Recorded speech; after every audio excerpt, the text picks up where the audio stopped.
男人得了妇科病怎么办？不要慌，山东大学齐鲁医院已经发表学术论文，声称可以治好。这篇论文现在在知网上还能看到，大家赶紧看啊，再晚点可能就看不到了。这篇论文成功的填补了男性妇科病治疗领域的空白，作者姓霍。您现在看到的这位视频中间的年轻人啊，网名叫做耿同学讲故事。他最近在中国的互联网上火了，红得发紫啊。他呢是一个视频 UP 主，他在中国的抖音、B 站上都有自己的账号。平时的内容呢，主要是做科普和学术打假。大家可以瞧一瞧啊，他这期节目的学术打假内容啊是相当的离谱。子宫肌瘤患者分两组，每组40人，对照组27个男的13个女的，观察组28个男的12个女的。看来子宫肌瘤这个病啊，男性的发病率好像更高啊，男性的发病率大约是女性的2倍。所以兄弟们要保护好自己的子宫啊，要不然以后生孩子费劲。他发现山东齐鲁医学院有一个护士发表了一篇论文，这篇论文呢是研究子宫肌瘤的。实验记录了患者做了子宫肌瘤手术以后的下床时间、疼痛程度，就是几位山东大汉，因为在齐鲁医院嘛啊，所以大概率是山东大汉。论文里头啊，召集的患者中间有相当一部分都是男性。你想想，男性就算有子宫，肯定也是比较罕见的。但是没想到，人家这个护士的学术论文里头招的男性患者可不少啊，一下招几十个人呢，比女性的患者还多。就是几位山东大汉，因为在齐鲁医院嘛啊，所以大概率是山东大汉，而且平均年龄41.2，也就是山东大叔了啊。各位山东大叔做完子宫肌瘤这个手术以后啊，这位姓霍的护士就对各位大叔实施针对性的护理啊。护理完以后就问这个大叔啊，您子宫疼不疼啊？实验结果发现，大叔们的子宫在霍护士的护理之下疼痛减轻，所以霍护士就发表了论文啊，证明自己这个针对性的护理能减轻大叔子宫肌瘤的疼痛。就是这样的论文啊，通过了学术审核，还在中国的学术期刊上发表了，并且登载到了中国的学术的知网上面。我这边也继续深挖知网上面的男性妇科病论文，还不少呢啊！男同胞们有福了，兄弟们再也不用担心自己的妇科病治不了了。在辽宁省朝阳市中心医院有60+55，也就是115名男性得了宫颈癌，但是兄弟们不要怕啊，朝阳市中心医院能治。实验结论如下：腹腔镜下卵巢移位，这是一种手术的名字哈，以及引导延长。这个名字我看了半天，我看不懂啊，不理解引导延长什么意思。直到我重新看了这篇论文的题目啊，是阴道延长，作者打错字了。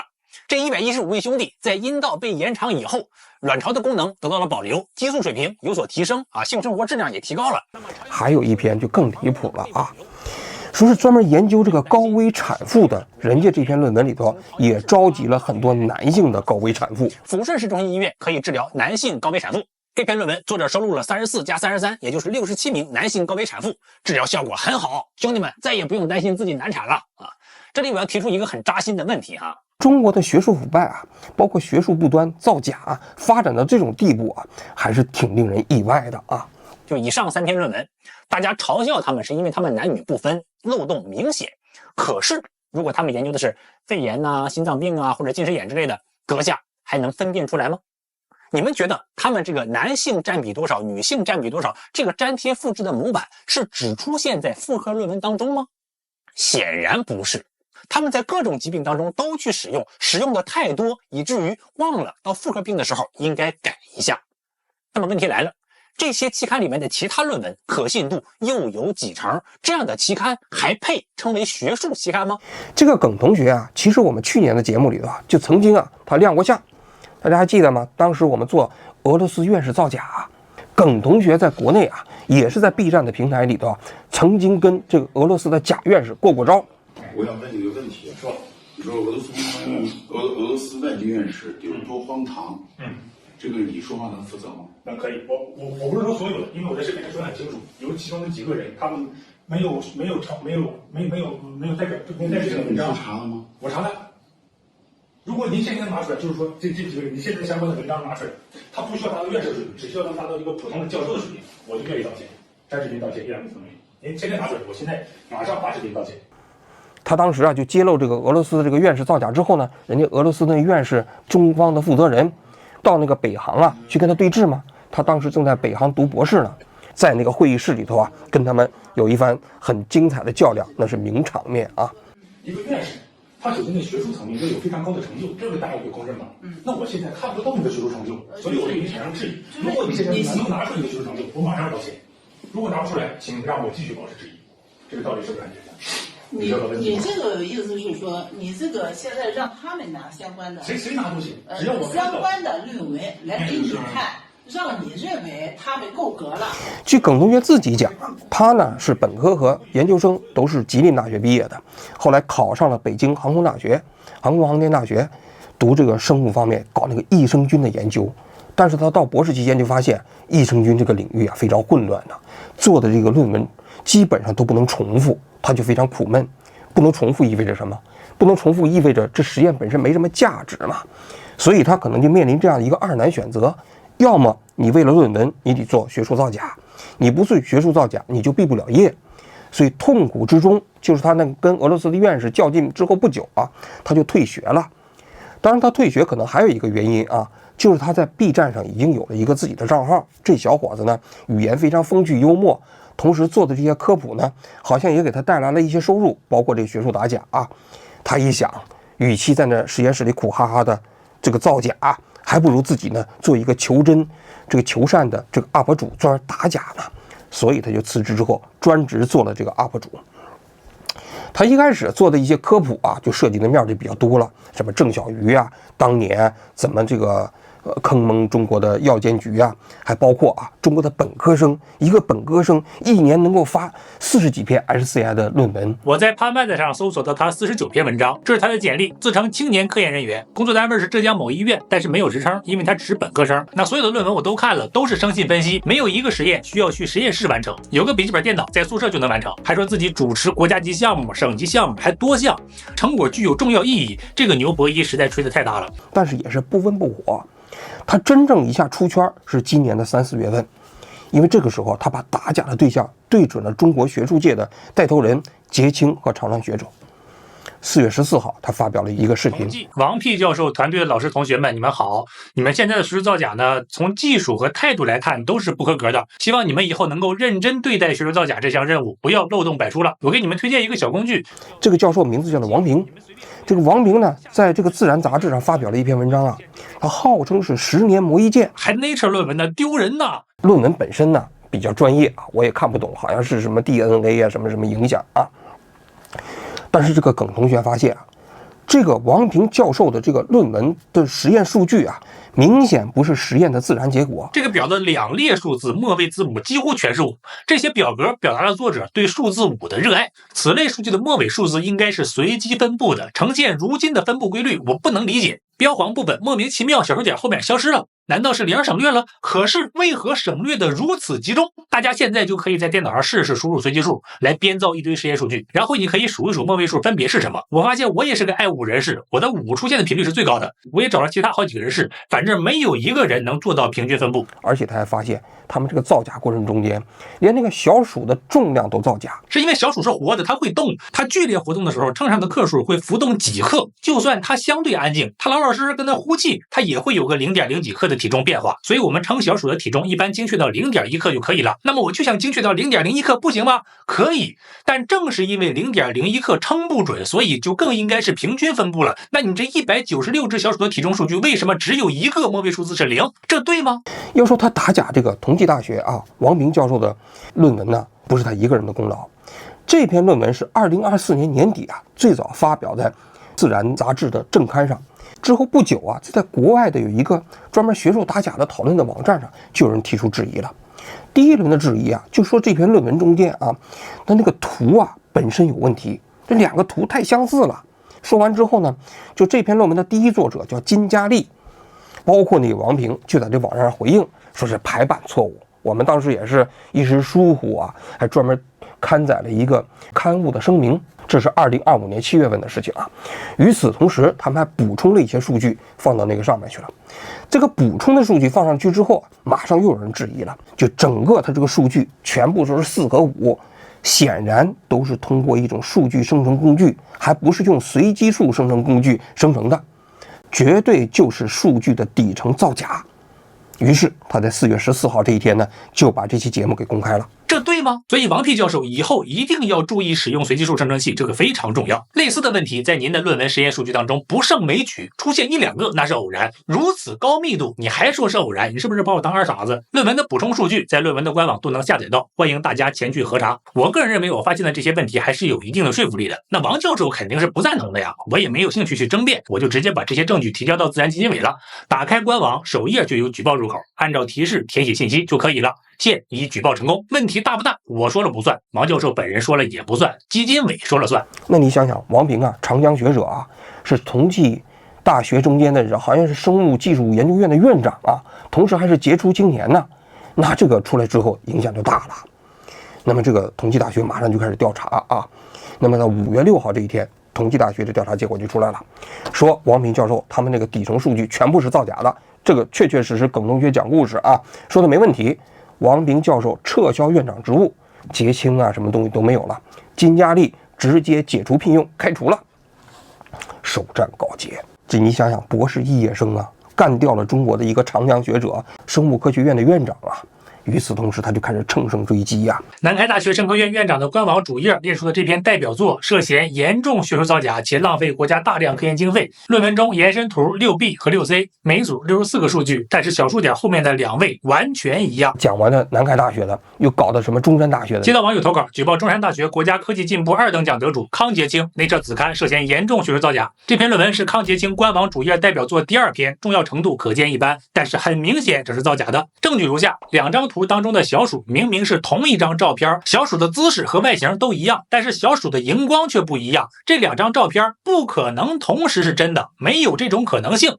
同样的问题还出现在这2张图当中，我能想到的导致此现象的原因只有2种。第一种，这些荧光是 PS 的；第二种，作者把小鼠放在机器里面，通过调整机器参数改变荧光强度，但是忘了给小鼠换一个姿势了。耿同学啊，就在讲述这个过程中间，就对他们极尽之嘲讽。做科研要认真，造假更要认真。无论是以上哪种情况，都是非常严重的学术造假行为，作者肯定不承认。造假技术和嘴总要有一个是硬的，但是我实在是想不到其他的可能性了，所以希望论文作者给我们编一个有创新性的借口。其实这篇论文撤不撤稿对研究生的生活没有什么影响，反倒是作者狡辩的借口能够给广大研究生在百忙之中带来一丝欢笑，是实打实的贡献。当时就打那个上海大学的，也是一个结清嘛，他当时还出了一些意外。他把这个节目录好了之后啊，就设定了一个几个小时之后公开，结果他就收到了上海大学的电话，让他把节目不要公开。他当时就直接拒绝了，就把这节目给播了。播完之后没2天，他又收到了一个来自于郑州的电话。上海大学那个事情有没有可以谈的空间？这跟我没有关系啊，这事已经后付归我管的。是，就是现在如果就是那个视频，抖音那个视频，还有其他平台的视频，然后有没有空间这件事情？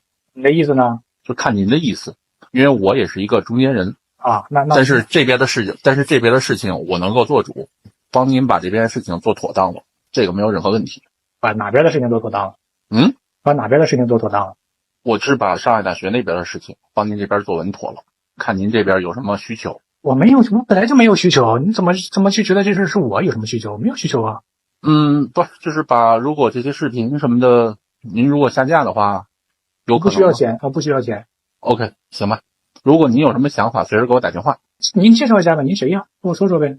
这个事情咱们就不说的那么透了，反正您有什么需求，您跟我说，我来做到，就这么简单。好，威胁是吧 ？OK， 没有。上海大学，等会儿，你话说到这个份上，你就等会儿，我跟你讲，等会儿，我哪个字儿都没有威胁，我跟你说的，你哪个都没有，你哪个都没有。这郑州的电话这个人呢，也是跟他想私下勾兑，但是他说呢，郑州这个人呢是想威胁他，有没有威胁的意思？我仔细听了一下这段的电话啊，我觉得威胁的意思不太明显，就主要是想收买他，就是说你要是给你一笔钱，然后呢你这个淡化了，淡化什么意思？你就是把这个视频都删了嘛。但是我也理解这耿同学讲故事啊，他说的这个威胁什么意思？他自己在节目里头讲了，他说这些人是怎么拿到我的这个手机的信息的呢？我也没在网上公布啊。然后呢，这些人就直接打到我的手机的电话里头来了。那你想想，这对于一个普通人，没有靠山，没有一个政府机构做背书的这些人，是不是会感到恐慌？那我觉得这种说法也是有道理的。确实啊，你这个手机从来没有告诉任何一个人，突然有一个人打开电话就是说你是王局吗？我们是国安的，我们是美国 SCI 的，我们是日本这个警视厅的，我要跟你谈谈，你怕不怕？肯定是怕，对不对？或者说我们是这个山口组的，所以他说这些人对他构成了一种威胁，我觉得他也是一种真实的感受。家人们现在已经从最初的担心我的个人安全，开始转变为担心他们自己的个人安全了。家人要求我出门的时候必须告知他们我要去哪里，进入任何室内场合要在门口给他们拍个照。我本人倒是不怕这些事情，可是连累家里人，我心里过意不去。不知道如果这些事情发生在你们身上，你们会作何选择？你想想，这些杰青啊、长江学者啊，那都是中国学术界的明星啊，掌握的社会资源，那是你一个博士毕业生能够比的吗？那人要想办法去弄你，你能抵挡得了吗？所以他就面临着一个非常危险的境地。他发了这些视频之后呢，包括南开的，包括中山大学都没处理，大家都在看。他自己也说了啊，他说你看这些人吃书不处理啊，学校也不查，那么以后呢，我不直接公布证据了。我可以明确告诉大家，捷星造假的素材我手里还有，而且不止一个。同济、华东师范、湖南大学、中山大学4所高校5个捷青 ，Nature 的正刊、子刊都涉及严重的学术造假，请各位捷青自查。我这边给出的范围其实已经足够小了，就差点名了。这要是都查不出来，那只能说这个捷青没有管理实验室的能力，没有能力你就换人呗，有的是人。捷青团队承担着国家的大量科研经费，是我国科研的中流砥柱，结果你们官网上挂的代表作那么多假的，说明这个课题组的管理它不是一般的失败。科研管理部门明显忙不过来，所以我想帮忙管一管。你们没查出来，我再公布，那形成一种恐吓效应啊！所以你想想，会不会有人搞他？那么就在这个时候呢，那新华社、人民日报的都下场了，就力挺这位耿同学讲故事，就讲了这耿同学为什么会名动江湖啊，惊动全网啊？那说明你现在这学术造假猖獗到这种地步啊，才会有这种现象嘛。而且耿同学都能发现，你们这个学术机构，你们的学术审查机构为什么没有发现呢？然后最后你的审稿机制到底是哪出了问题呢？最后就能发表在这个学术期刊上面呢？就在这个新华社、人民日报下场之后啊，不久啊，南开大学包括中山大学的处理结果也出来了，那些所谓的捷青啊，好像那院长啊什么这个就给拿掉了啊，处理的也比较严格。就在大家都觉得啊，你看这耿同学打假啊，确确实实很有成效，而且也获得了有关部门的正向反馈之后，突然呢，就在前2天，这耿同学讲故事啊，在 B 站发了一个动态，他在抖音的账号被永久限流了，由于他违反了什么规定，而且他不是有一些商业的 MCN 吗？给他找广告吗？好像也不许他找广告了。所以你可以看到了吗？一个打假的年轻人啊，虽然在打假的战场上啊大获全胜，但是在生活中间给人感觉他是面临了一场更大的压力。这个前面的视频里我讲过哈，严哥在地府给我安排了一份工作啊，严哥就是阎王啊，有时候也叫王哥。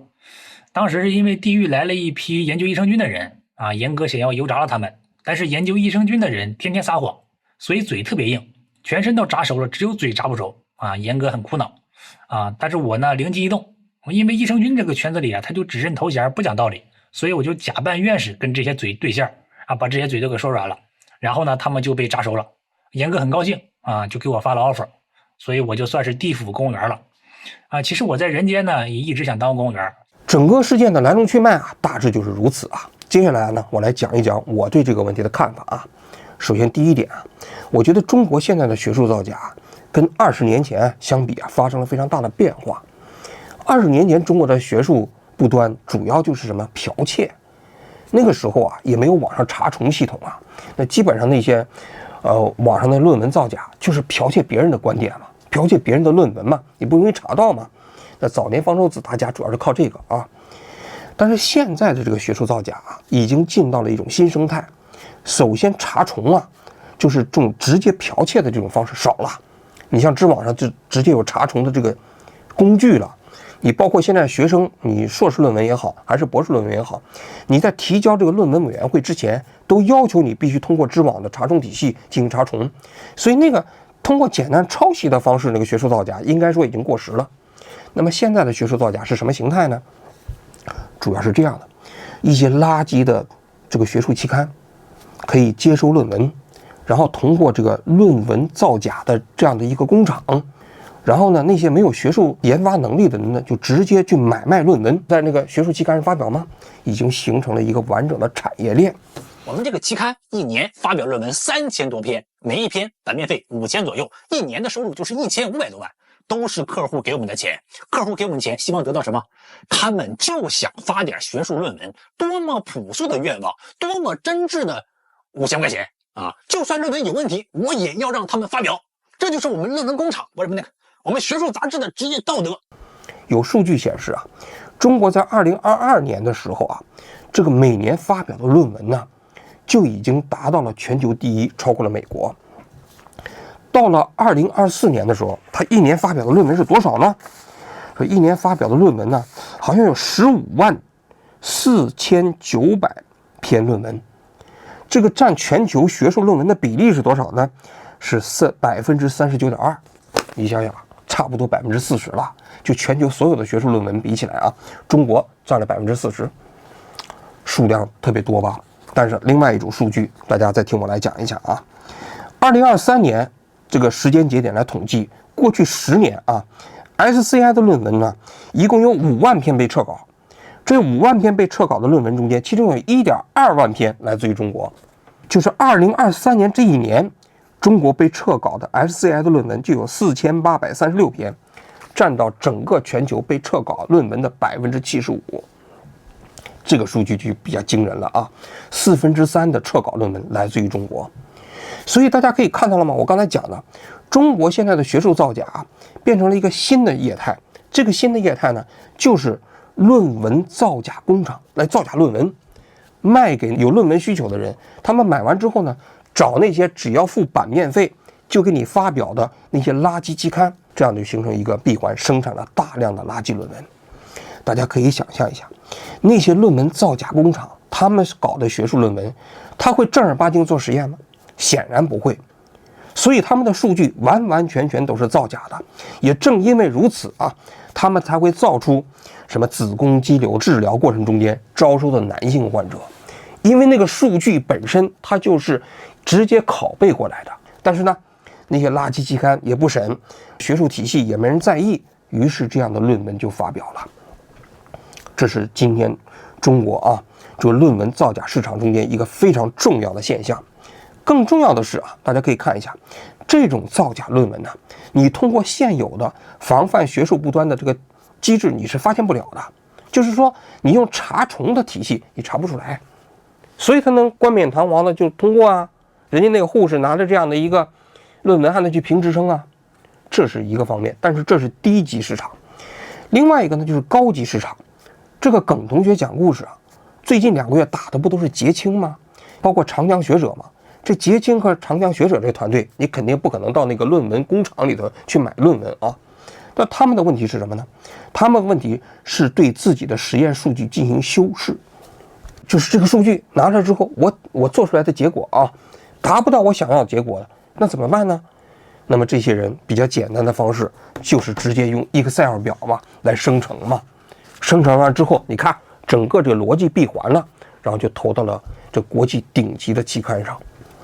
但是由于造假的过程中间太过毛躁，太过不认真，都直接使用什么等差数列啊，直接采用这 Excel 表啊，加一个随机函数啊，最后就把这数据生成了。于是这些数据呢，被耿同学讲故事啊给发现了。这里头其实挺悲剧的啊。如果这些人用的是随机数生成器，那么我想啊，这耿同学还不太容易发现了。但是正是因为这些人连随机数生成器都不愿意用，才被耿同学发现。但这也反衬出来啊，在中国今天学术造假嚣张到什么程度，这是第一个方面。第二个方面，这耿同学讲故事啊，为什么他打假能够成功啊？我觉得有2个方面的理由。一个方面呢，现在的很多学术期刊要求你公布底层数据，这底层数据一般不会有人去看，因为数据量很大嘛。那么耿同学讲故事用了很多先进的工具，比如说 AI， 用 AI 跑这些数据，他发现这些数据的疑点，说你这数据啊，按照这个随机比例，你这可能到10的34次方了，那怎么可能呢？然后呢，等差数据、等比数据，你这个一般你要是不懂这个行业的，你看不出来呀。但是你用 AI 跑的话啊，一下就能发现了。那这是个进步啊，他是用了非常先进的这个工具来发现这些底层数据造假。第二个方面就是耿同学这个人呢，他讲话非常风趣，喜欢阴阳怪气。那么有些同学就会发出质疑，教授们为什么图片误用会这么多？我在此必须替教授们澄清一下，图片误用真不多，什么经费误用啊、职权误用啊、爱情误用啊，那才多呢。此论文还有一些不能用失误来解释的数据，按照我的经验，这种事情大概率是作者编数据编累了，懒得编了。我最喜欢这种数据了，因为如果是100%相同，作者会说我是在处理数据的过程当中不小心抽羊癫疯了，手在键盘上疯狂的抽搐，摁了很多的 Ctrl+C、Ctrl+V， 导致这样的错误。但是现在呈现出来的数据有明显的加工痕迹，但是还加工的很笨拙。打假的过程中，他可以把这个过程讲的是有声有色，大家就觉得有意思嘛，于是就出圈了。出圈之后呢，就构成了对这些学术机构巨大的压力。如果没有他这个能力，那么实际上这些机构会不会在意呢？我觉得也不会在意。就是那个同济大学那篇论文，此前1年前的时候，那在国外的那个学术网站上不有人讨论吗？大家都质疑吗？但是你看同济大学在意吗？同济大学不在意。但是耿同学在4月14号发表了那个视频之后，不到1个月，同济大学就把那王明的结晶就给码掉了嘛。所以你可以看到了，舆论传播所构成的这压力，是形成了这个打假过程中间非常重要的这一环。这是第二个方面。第三个方面，那么紧随其后大家就讨论了，那么现在这种学术造假，那我们到底应该怎么防范呢？这耿同学讲故事啊，他在自己的视频也讲了。我们这边还是觉得用重复实验来监管大课题组是非常实用、非常有效的，因为我们真的见过有大课题组的老师，他们会要求学生去重复另一个学生的实验，并不是每个实验都需要重复，只是重复几个关键实验节点就可以了。对于一个正常运转的课题组而言，这种消耗几乎可以忽略不计。因为生物实验的正常要求就是重复3次，那么重复的这3次未必需要同一个人进行。我觉得他这个方案在科学上是没问题的，但具体操作上确实有很大的难度。那到底应该怎么办呢？其实我觉得需要这样来处理。第一个方面，就是你现在学术机构一旦发现这些结晶的团队里头有人学术造假，必须重罚，必须从重处理。因为这些结晶啊，他们可能自己他不做实验，都是底下的博士生来做实验。但是你这结晶，你得掌握这个你自己的博士生做实验过程中间的具体的操作流程啊，他们这个数据啊，你自己得看呢。因为这些论文发表了之后，你是通讯作者啊，你是通过这些博士论文给你带来的好处啊，你将来评院士啊，你获益了呀，那么同样你就得负责，而且这个责任还必须非常大。我觉得这次包括同济南开处理这个结果都比较重，这挺好的一件事情啊。但是更重要的一点就为什么这些学校自己都没发现，他们的学术机构都没发现，而被耿同学这样一个博士肄业生发现了呢？有些人说，那么多底层数据，谁有功夫去调查呢？那么为什么耿同学发现了呢？所以这个问题我觉得是应该令我们全社会去思考的啊。就是一个健康的社会，就得有耿同学这种专职打假人。那么他这个打假人呢，如果构成了一种啄木鸟，构成了一种威慑，很多人也不敢去造假了。大家可以想象一下，过去20年中国学术打假的市场应该说一片萧条了啊。这也是中国学术造假、学术腐败不断进化到这种嚣张程度很多人没有在意的一个原因。就是没有像耿同学这样的嘛。假如说这个社会中间有10个、有100个耿同学，天天做这个视频学术揭假，那你想想这些人还敢这么造假吗？那些结晶还敢自己去吃喝玩乐，不看自己学生论文吗？不敢吧。所以其实就是这样一个环境导致的使然。那怎么能够让像这个耿同学这样的人如雨后春笋一般，形成一种社会中间高强度的监督力量呢？很简单，现在很多高校里面你杰出青年，你申请到国家基金，现在都把这基金里头拿出10%、15%直接现金奖励给这个基金的申请人。我觉得这个奖励机制是不对的。我建议就中国的高校中间你把这个杰出青年基金申请下来之后，你拿出5%的钱作为奖励打假基金，你向全社会你来公开，说我们学校的这些杰出青年的项目全社会你们都睁大眼睛拿显微镜看，如果谁发现了我们的杰出青年这些团队中间的论文造假，我就把我们杰出青年基金中间5%的钱奖励给你。那你想想，那耿同学讲故事那就发财了，对不对？有同学开玩笑说让经费管理部门雇佣我，酬劳是追回经费的1%，我能年入100万。这个事儿我当真觉得是有戏的，倒不是说非要给多少钱，只是要给举报人一些好处。老外他们是给钱的，比如哈佛大学医学院学术造假，我有个朋友谢尔托大卫就发现他们的论文有问题，就把他们给举报了，大卫因此获得了260多万美元的税后奖励。那我们这边是不是也可以给一定的奖励？不给钱，口头的奖励也行啊，发个奖状也行啊。希望管理部门可以考虑一下啊，毕竟明摆着的事实就是管理部门根本忙不过来。你人手不够，我可以理解，但是你人手不够还不去团结那些可以团结的力量来解决问题，我不理解。但问题是大家可以看了吗？这个事情出来之后啊，不但没有出现这种现象，相反，这耿同学在抖音上的账号还给限流了。不但没有奖励，相反他今后的生计都可能出问题。虽然新华社和人民日报都在力挺这位耿同学，但是耿同学今天在中国啊，这个现状啊，我看是不乐观。我看他前一段时间他还专门发了一个视频，他说实在被逼无奈啊，他准备到阴曹地府去打工。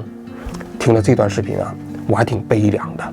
在中国你会发现了，一个人要追求社会正义啊，你不但要付出你的这个道德的代价，甚至很多时候你都要付出你作为一个社会的这个人，你这个存在的代价。这个进政府当公务员真的很难啊，有些岗位呢是上千人录取一个，所以呢，当严哥的这个地府公务员 offer 摆在我面前的时候，我还挺激动。咱进不了政府，咱还进不了地府吗？但是地府的工作内容呢，并不是我想象的那么美好啊。我在地府的工作内容呢，就是油炸坏人，跟炸油条差不多。但是上级居然规定我要发 SCI， 并且要在6年之内评上副高级职称，要不然就滚蛋。他们管这个叫非升即走啊。再说了，我一个炸油条的，你搞科研干啥呀？他们说这个和人间的医生是一样的啊，你明明只需要治病救人啊，结果非要逼着医生搞科研。我又问这个风气是怎么传到阴间的啊？他们说是人间那些强迫医生搞科研的领导啊，都下地狱了。但是这些领导很会升官发财啊，他们在阴间也能迅速当上领导。据说具体的方法是他们在盘丝洞整了一些小妖精下来啊，让严哥连夜去审问，结果连续审了好几个晚上，严哥很累，但是很开心啊，就给他们升官了。于是呢，我这个炸油条的就得发 SCI 了，没有办法啊，为了生存，我也只能硬着头皮就